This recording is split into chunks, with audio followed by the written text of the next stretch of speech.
Hey everyone, welcome back to the In Full Force podcast. I'm so happy to have you here.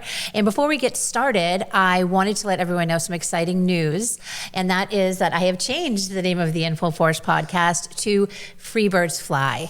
And the reason why I changed the name of the podcast is because my company has always been called In Full Force because I love to live life in full force. I think everyone should live life in full force and go at every passion that they have in full force.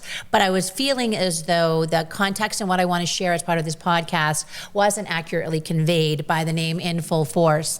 And nobody likes the term empty nest. It feels sad, empty, a little lonely. So I didn't want to use something related to that term. And I felt that Free Birds Fly is a good way to convey what we need to do right now, because we have spent our lives, or our past 2 decades anyways, caring for our family, taking care of everyone else's but our own needs.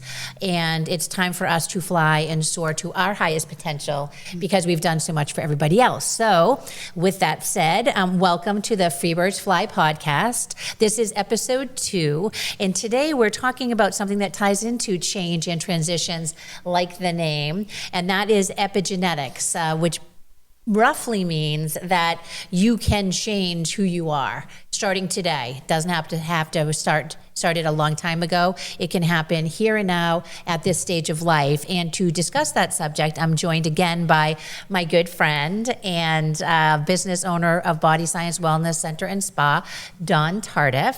So nice to have you here again. Nice to be with you. I love sitting down with you because we get to talk about ideas that will truly help women our age transform to live their best lives at this stage of the game, because so many feel like it's too late, and it's not. So one of the main reasons why it's never too late is epigenetics. Okay, so it's a big word, and Dawn's going to explain to us what it means. Okay, thank you, Julie. So it is a big word, and it's something that we've been talking about the past couple of years and decades. Ayurveda has been based upon it for a very long time. But if we think about a piano and its keys, that those keys are your DNA. And the song that it plays is actually your ability to change with lifestyle. So even though you're given something from your parents, whether it be heart disease, whether it be inflammatory disease, whether it be cancer, a lot of those things can be genetically mutated, that how you then make decisions in your life to do the things that you wish to change, you are then changing the song that's coming from your genetic makeup, from your DNA. And that in itself helps to give you health, balance, and a lot of those things are some of the things that we talked about last time. Whether they be meditation, whether it be our nutritional choices, whether it be how we move our body through yoga or through exercise. All of these things, mindfulness, being positive, that all of these things have an impact on our genetic expression. And it's literal. It's not something that's just esoteric. It actually, there's a wonderful woman, her name is Dr. Candace Pert. She was the doctor that discovered the neuropeptide that actually even emotions, so her way of her investigation and how she went about doing her thesis is that we have neuropeptides that are released inside of our body through emotion. And if we're angry, if we're upset, if we're depressed, if we're anxious, that's what we're doing to our immune system. Literally, we can find those different expressions within our body that then hampers our ability to bounce back. And they're everywhere. A lot of people thought that it was psychosomatic.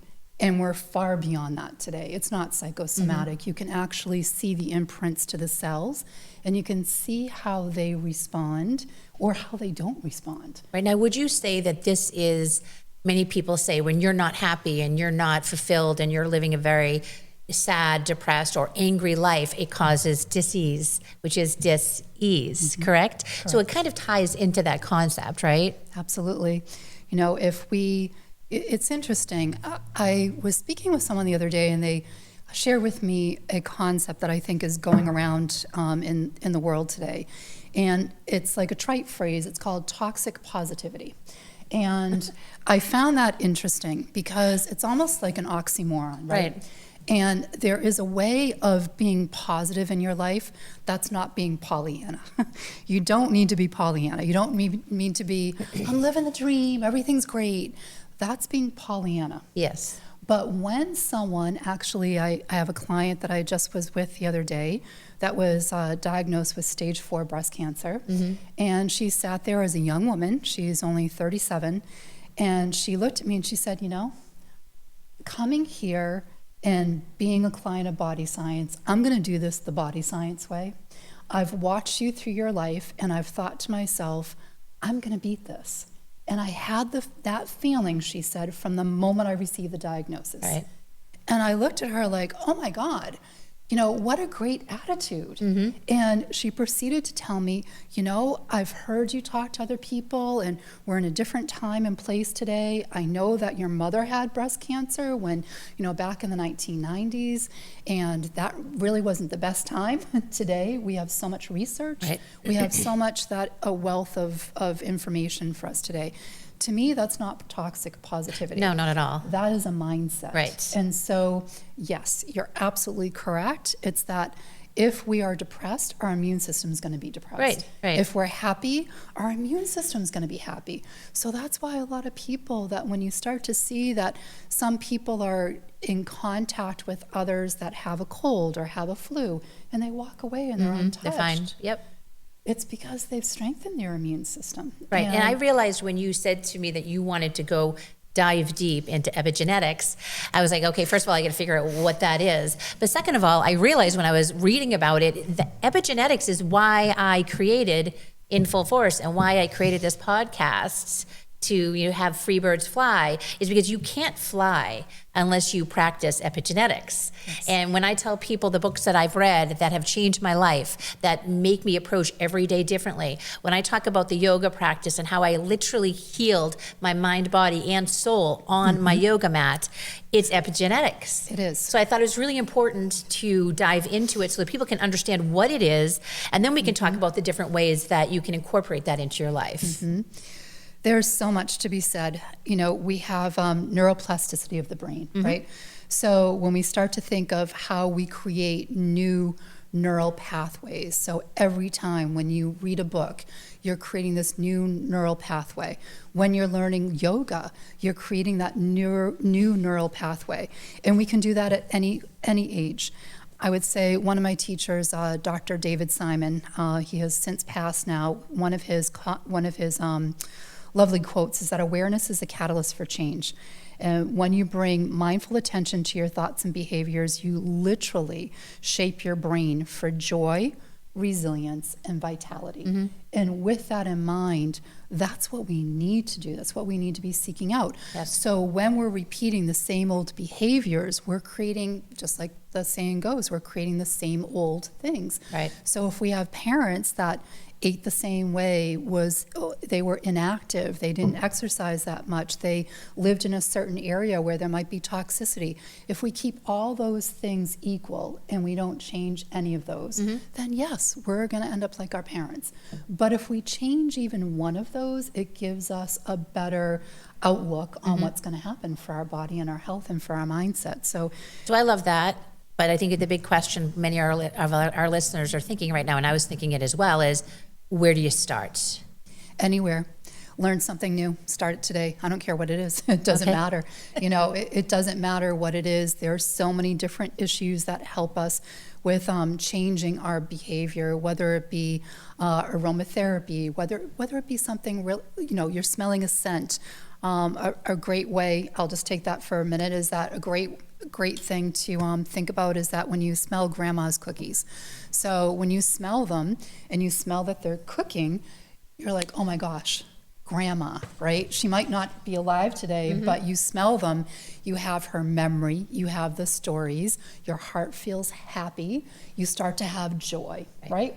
So aromatherapy is very similar. So, when you're practicing aromatherapy, and a lot of people like different scents, that when you have that in your midst, whether it be in your bedroom or whether it be going to a spa and you smell those, the limbic system starts a whole process for your brain. Right. And so there's a lot of essences that really start to trigger our immune system being stronger, our sense of happiness being stronger.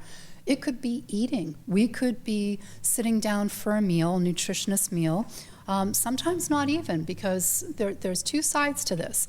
If we were to sit and have a conscious eating moment where we're in silence and every bite that we take, we are very conscious of the flavors, of the texture, and we're not watching television, we're not having conversation, we're just sitting with our food. Right. There is amazing power to that for our body, Right. and how it's feeding us and how it's nurturing us, and especially if we're happy while we're eating, right? So on the opposition, if we're angry and we're sitting down to have a meal, maybe we're upset with our family, or Right. maybe we're arguing and we're eating at the same time. Well, I think we've all experienced it, right? If you are not happy while you're eating, your digestion, it gets tight. You actually feel it in your esophagus. You feel it in your stomach. It's almost like it's this angst. How can you digest your food properly? How can that nutrition go to your liver, your heart, all your organs inside your body and feed your body? It can't. So it's just going to go through your digestive system and probably have an upset belly. And at the end of the day, we're having something else happen. you know? So exactly. it's not going into our system as it would. It's Right. not bioavailable any longer. It's actually creating. So My those are daughter, two things. and my daughter always thanks her food before she eats it, and she thanks the people that were involved with making it, and she blesses the areas of her body that it's going to. And obviously, she eats whole food. She's not going to eat processed foods and things like that, because she truly believes that that food is feeding your entire mind, body, and soul. And to eat it with gratitude makes it sort of go off to where it needs to go in a better way. And, I would say a jump off from that would be, a lot of times people do not have access to healthy food. Right? And you still see that they're healthy. There's a lot of people in many parts of the world that do not have healthy food. And so if you're happy and if you're grateful and if you're sitting with people that you love, what comes first? There's a great saying in Ayurvedic medicine: you can take poison and turn into nectar with a healthy mind, or you can take nectar and turn into poison with an ill mind. Right. And it's very true. So, we may not have the most perfect food today, which is a whole other subject in itself. We're very devoid of minerals in our soil. We're very devoid of our vitamins in our food. If we eat and we're healthy and happy and we're enjoying the people that are sitting down with us, you actually change the content of your food, and it's actually feeding your body and has a great impact. Well, I would love to take what you just talked about and give our listeners 3 tools that they can use to use epigenetics to improve their mind, their body, and their soul. And that can be meditation for the mind, journaling for the soul, massage for the body, yoga for the body. Can you talk about one thing that might, feed the mind, the body, and the soul, and the reasons why those mechanisms or practices really benefit the whole body? Well, I'm going to be a little selfish. I'm going to tell you touch. Yes. And I'm going to say that because of my business. Sure. Is that we are so interconnected, but a lot of times we fail in touching one another. And there's a theory about hugging, right? So we didn't hug long enough. I know. It was a quick one. It was a quick hug. When you're hugging somebody, that oxytocin that starts to be released, those wonderful hormones that start flooding your body are amazing. So now if we think about what we do, and very intentional touch, every touch is orchestrated for neuroscience. That when you're in our environment, we have the sound, the music that actually has a vibration behind it of the Earth's resonance frequency. So we're not just playing any music. We're just not playing light piano or, Earth sounds. We actually have behind it the Earth's resonance frequency, which balances your body. So we're using sound, we're using touch, we're using aromatherapy, we're using very specific ways of touching the body. That in itself is extremely powerful for epigenetics, because we're bringing you to a very relaxative state. We're bringing you to a meditative state. We're changing your brain waves. If you think about how many in your brain when you're playing golf, that your brain waves tend to slow. But when you're thinking and you're driving, your brain waves start to speed up and get pretty fast. If we can bring your brain waves down to the same level as meditation, that's the restorative and reparative. It's very similar to sleep. When we sleep, we're, having good quality sleep is another part of epigenetics, is that while you're sleeping, literally your brain has a moment to be able to restore and replenish, but even more powerful than that, it actually has the ability to clean. So it's almost as if when you're sleeping, it does this. It's not almost if, it does do this. While you're sleeping, that amyloid plaque that we keep on hearing about, that actually the toxicity that happens throughout the day, that we have all of that in our brain. Now when we sleep, it's a time to repair, restore, and to cleanse. Yes. It's like a street cleaner that comes through your brain while you're sleeping that actually gets rid of all that plaque while you're sleeping. And so part of the reason why people start to have health issues is that they're not getting a good quality sleep. Absolutely. And so that in itself starts to cause a lot of other problems, as well as that, we have brain issues happening today, As a result. whether it be dementia or Alzheimer's. So I've been focusing on my sleep because I know how important it is. And my father actually had a form of, it was called form of Alzheimer's. It was Pick's disease, and now it's called Lewy body syndrome. The same thing that Robin Williams ultimately had, and so that was always that's my genetics. I have a chance I'm going to get that. So it's been top of mind for me. My mother had rheumatoid arthritis, which is an inflammatory disease. So I obviously pay close attention to the different things we can do to sort of reverse that. So for sleep, it's easy to say you really should get a good night's sleep. Okay, Absolutely. how? Well, what are the tips for getting a good night's sleep? take a bath. So, we have some different choices that we can make in our life, and it's unfortunate because the things that are good for us take a little bit more time, right? And effort, yes. So a lot of people tend to think, oh, okay, I'm going to have a glass of wine to relax. That's not relaxing. Nope. Having a glass of wine is conversely not what we should be doing. It affects our heart. There's other, a lot of people think that it affects the heart in a good way. It can affect the heart in a negative way. And it also can be very dehydrating. There's many other things. Maybe if we go to Italy and we're having table wine and we're sitting around the table with our family members and we're happy, Yes. and there's no sulfites and no pesticides and no chemicals, you probably can drink wine forever, have a great night's sleep, and life is good. Right. Unfortunately, that pouring ourselves a glass of wine before we go to bed, not the best option. Thinking to ourselves, taking a bath, and of course we've got to clean the bathtub. If it's not clean already, we've got to draw the bath. We have to select something beautiful to put in the bath, and then we've got to get in the bathtub. Yes. So, here we are, taking a little bit more time consciously, and then removing yourself from any type of stimulation, whether it be TV, whether it be cell phone, whether it be computer, at least 30 minutes before you go to sleep. Exactly. That's not something that we should be focusing on. And also with that, getting away from technology for a certain amount of time, maybe using red light glasses before you turn it all off, because that will also ease your brain into... Yes, or blue. It's better to have like a blue light, or to have darkness, to be closing the drapes, making sure that we're really in darkness so that there's not bright lights, or an alarm clock near your bed. All those things are going to be stimulating that actually are going to say to your brain to wake up. So we need to have that darkness and for us to sleep, and to remove from any type of, if you think about computers or a phone, all those little pixels and the energy that's coming from that phone is stimulating. And so if you do that right before you go to bed, you're actually stimulating your brain. And then to have quiet, either conversation or, not getting into something that's jarring or emotional before you go to bed. All those things are going to help. And having chamomile tea, We have a great nighttime tea that's like a passion flower with a little touch of vanilla. And, having like a ritual, creating a bedtime ritual is really the best thing that what we're talking about is that, having like a warm neck collar or doing a little belly massage, placing a warm pillow on your belly. All those things lull you into restful sleep.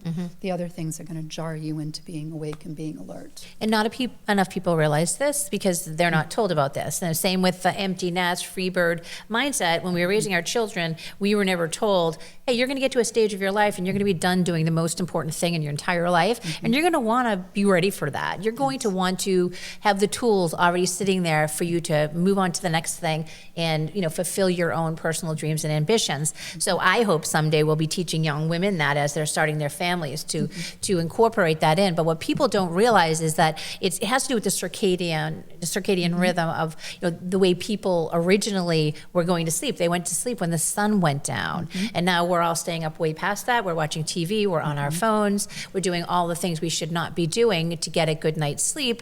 And if you're not doing those things, then it is going to impact your long-term health and wellness. Well, it's best to teach our children. We don't really have to wait ourselves or, think that it's not time to be practicing these things. If we were to teach our children, our little babies, about touch, massage, bathing, warm pillows. I have a lot of clients today that they've taught their children that, so they bring their whole family into their sleep routine, and it really is impactful. Yeah. Then they keep it for the rest of their lives, and it's amazing what they share with me. So, we have those warm pillows, you put them in the microwave, putting on the belly of a child is great because that helps with their digestion. So especially for children that might feel a little angst or, they're just trying to sleep in their bed by themselves. Yep. There's like those little, we have, what do you call that? Like a teddy bear or like a little lamb, and you put them in the microwave, and then you can put it with the baby while they're sleeping. They feel the warmth and then of that it. warmth. It's like just my little one, my two little ones, my Yorkshire Terriers. They love it.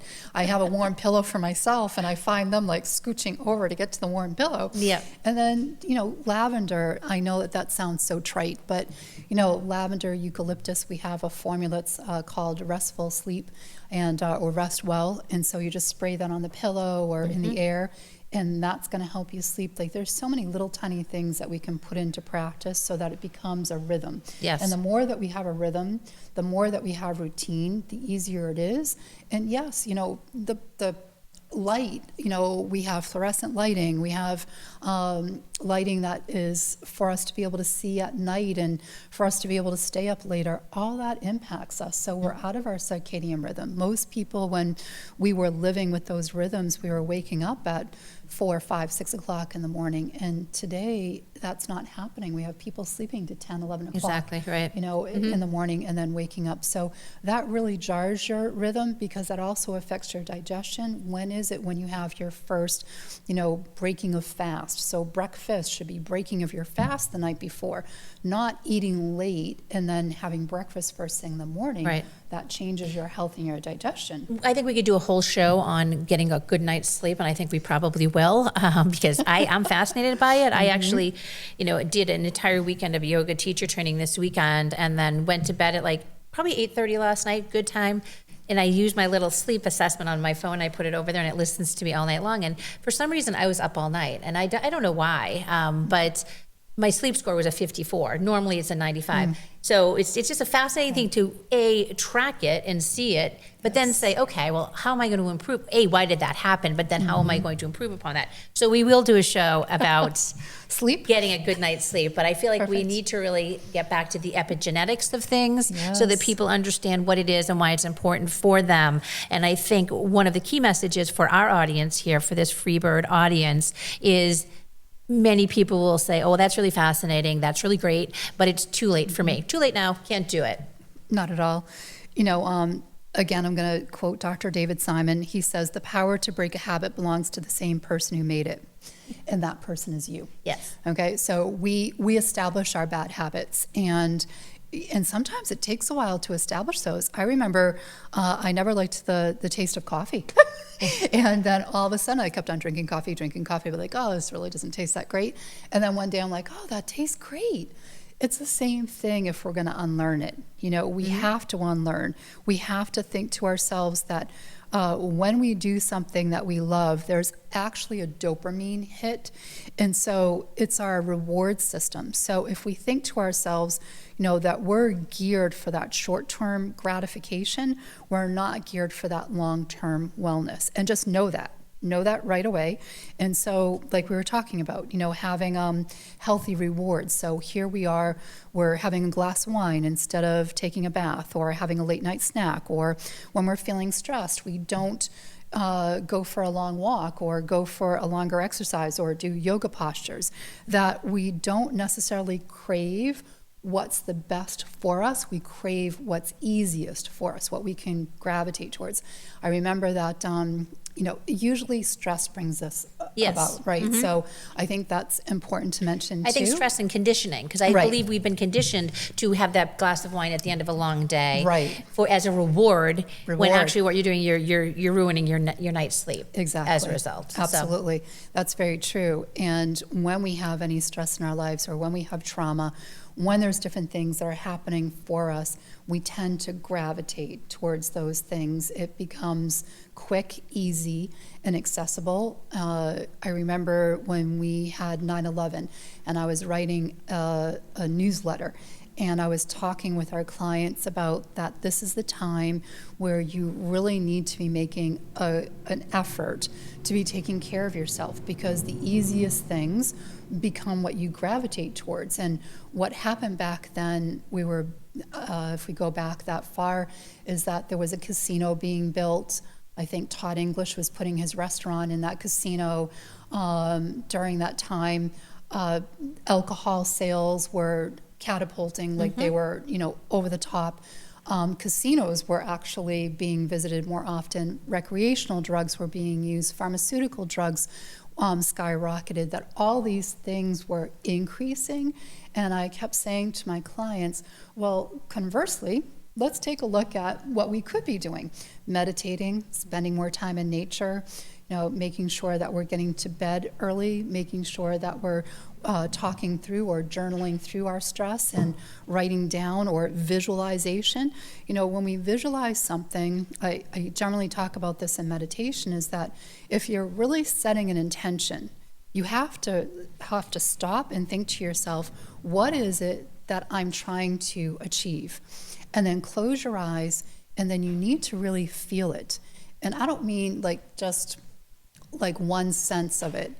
It's everything. How will you feel when you achieve whatever it is that your intention is? Feel it inside of your soul, in your body. Feel that sense of maybe your shoulders start to drop down. You feel at ease, you feel at peace, you feel that stillness. And then feel that and attach your attention to that feeling.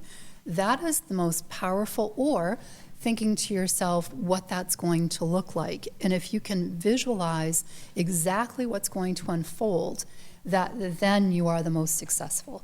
So a lot of those things really help with, you know, epigenetics, because if we're mindful, if we're aware, just creating that awareness, if we're watching ourselves, watching our habits, talking to ourselves and saying, okay, I would have done this, but this is what I choose. All of that's going to help to change our genetic expression. And that's so important for this stage of our lives, because, and I always just related to my experience over the past 2 years. So 2 years ago is when my life kind of just opened up wide, and I wasn't sure what I was doing with it. And my kids were all grown, and they're doing great, which is a fantastic thing. I'm thrilled that they're so successful, and we see each other a lot. That's not a problem or an issue, but it's just that sense of yourself and what are you doing with yourself. And you could look at it one of two ways. You could look at it like, oh my God, I'm going to end up alone. I'm going to be lonely. This is so sad. Like I have all this free time. I don't know what to do with it. So then you're lonely, and then you have a glass of wine while you're watching TV, and it all just feeds into just negativity and dis-ease, and obviously would affect, you know, your genetics and your overall structure and being, as opposed to saying, okay, this is great. I'm free. I have the rest of my life life to do whatever I want to do. It's a great opportunity for me. I get to do this. I get to spend the next 3 decades, which I'm planning on 90, living my best life, traveling the world, writing a book, journaling, learning yoga. I get to do all of these things, as opposed to being miserable and thinking, this is horrible, I'm scared for my future, what'll I do financially, what's going to happen with my home, and all these other different things. It's like it's the flip of a switch. And it's not easy, it took time, but like if somebody was feeling that negativity and sort of sitting and living with that negativity, what are some of the things that they can do to just start the process of heading in a more positive direction? Come and see me. No. I say that's true. You should definitely come see her. But what if they couldn't come see you? The first thing is what you just described is reprogramming your brain. And we have to be making better choices. Everything in our life. I remember one of my mentors say that we make very few decisions in our life. We're really just constantly making choices. It's like this or that, this or this, right.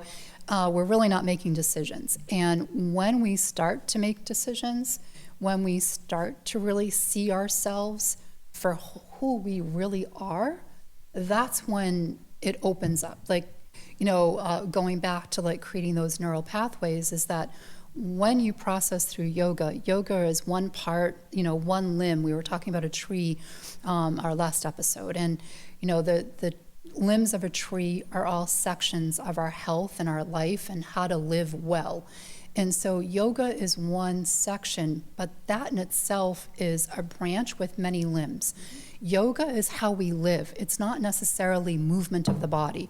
Yoga is what we begin to understand who we are and why we're here. And being on the mat is what teaches us that. The key thing is that taking what we learn on the mat into our lives. And that's where the missing puzzle piece is for most that are doing yoga. And, admittedly, you were sharing when you first started that it was for physical, yes. for that stepping in and wanting to be more physically fit. But the secret is, and it's kind of interesting where Ashtanga yoga came from, is that little boys had so much energy, and it was very nervous and busy energy. And so for them to start to have a point of reference, they began to teach Ashtanga yoga to the little boys, because in Ayurveda, we call that a very pitta time or a pitta mind. And you've got to hone that mind so that they can open up to understand that it's not just about all the busyness, right. that there is that quiet center. And, for me, I always say I'm going back home, either when I'm meditating or I'm doing yoga. I return home. But returning home to me is knowing who I am. And when you carry that through, which I think is the magic of a lot of what we're speaking of today, is that we have to return home to understand who we are. And who we are is not mama, daughter, CFO, business owner, it's sister. That's not who we are. And once we uncover who we are, that's when the healing begins. That's what the true secret is. Right. And so no matter what we read, The Secret or the different books that are out there. Many lives, many masters. Like the list goes on and on. On yes. and on. Yeah. Is that when we return to self, when we return home, that's when we awaken. And when we awaken, we then can process through our life differently.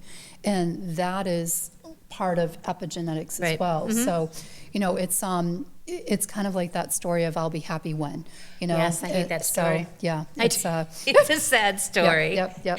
I know. So in terms of knowing who I am, for me, that has always been sort of rediscovering my soul's purpose. That's what I've called it, because, or redefining my soul's purpose. Because for me, it was raising children, my soul's purpose. I knew I was here to raise a family and to have these children. So I'm so happy I did, but now my job's pretty much done. They still need me every now and again, but now I'm thinking what's next. So it's a lot of people misunderstand it when you talk about the empty nest or free birds, as being sort of like, why are you sad? Why can't you just be happy that you were a good mom? And for me, it's because I feel like I have so much more to do, and I don't want to waste the next 3 decades just sitting around doing nothing just because that job was done. And that might be okay for other people. They might think that's how I want to do it and that makes me happy. And that's perfect for them. But if you are a woman of our age and feeling this sense of needing more, wanting more, then there's nothing wrong with that either. It doesn't mean you're not happy.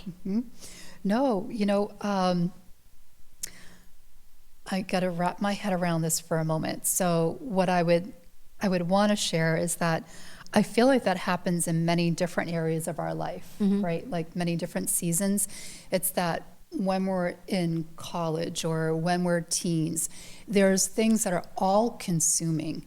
And then all of a sudden it ends. And there's something that's coming to my mind, which I'm trying to wrap my mind around, is that, it is almost like I'll be happy when, right? So we think to ourselves, okay, we have children, we've raised them, they're amazing, and now we have that other facet that we have the opportunity to be able to spend with them as adults.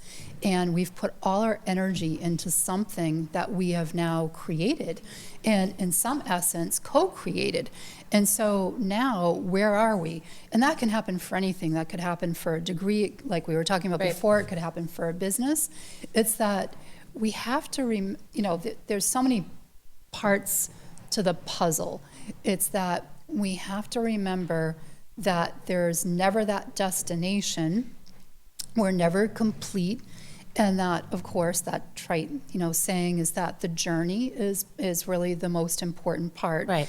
And as we come to the age that we are now, that it's not like if life is ending. I think that that's part of like another facet of how people have progressed in years past, kind of like they say 60 is a new 40 or, something of that nature, that there is so much for us to offer because we have to stop and realize that we have aged well and that many things in our culture have changed. But part of what we're describing is interconnectedness, is that sometimes within our achieving a goal is that we've lost that interconnected ability to be with other people and other facets of what really feeds our soul to develop us. And that's part of what we need, because actually, I have to stop and just bring your attention to the word loneliness, is that we actually do have a loneliness epidemic in this world. For sure. And I think that what happens too, there's many things of what you're describing. There's many things of what happen when we raise children and then, they're off and we're empty nesters, is that we lose the connection of being with other mothers, with being with other teens that we've raised, with young adults. That's all a part of your life, and now they're going off to raise a family.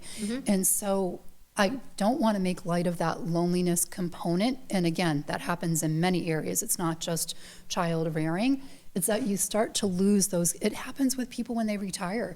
It's like that's another loneliness epidemic. It's like you step away and people are retiring younger at 50. Know. Yep. So the same thing is happening for them at that moment in time. So you have to either recreate a new community or keep a community. So I've got some friends that were the parents of my children that I'm still friends with, which is great, but they're all going into different stages of their lives. We're not all on the same exact page as we used to be. And that's why this whole Free Birds Fly and In Full Force, the community that I've created, is to create that community for these women, to be able to feel like they're a part of it. And there's, Zoom meetings that we meet, there's in-person meetings, there's blog posts, there's this podcast, obviously, because I don't think women, just because that's specific to my audience, I don't think anyone should be lonely. But I don't think my audience, my women, the people who have already done so much with their lives, you birthed a company, I birthed a family, I also built 2 companies, and I don't think anyone should feel lonely or desperate or in despair at this stage of our lives in particular. But we do. I know, and it's tragic, so we're going to change that. Can we change that?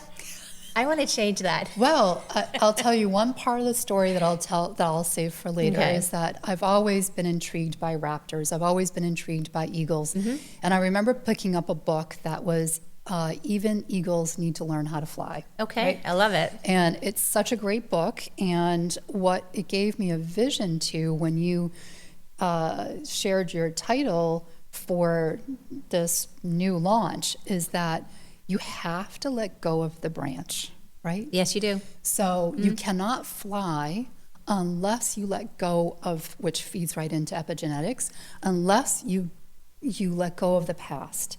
If we hang on to the past, our past behaviors, our past thoughts, our past emotions, our past body, how we take care of our body, if you hang on to that, there's no motion, no movement, no change, and no connectedness.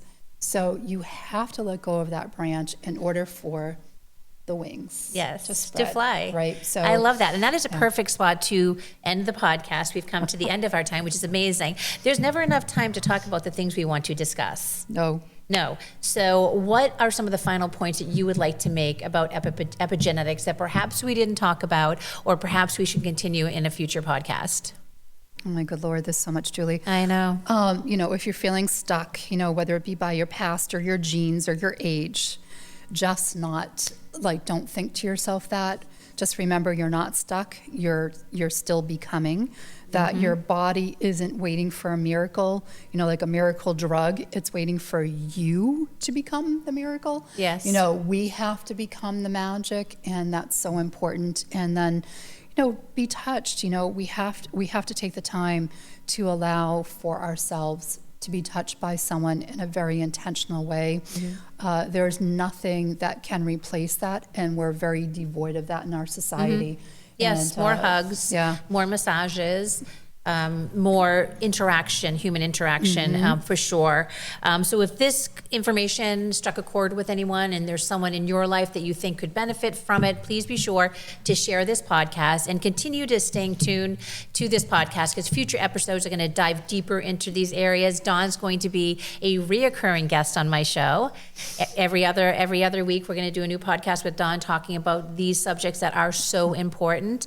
So thank you so much, Dawn, for being here. Thank you, Julie. With me I want to today. give you a great big hug. I know, we're going to hug afterwards. We're going to hug for a long And time. it has to be a long time Exactly. and a big bear hug, tight. I agree. So everyone have an awesome day, and thank you for joining us. We'll see you next time.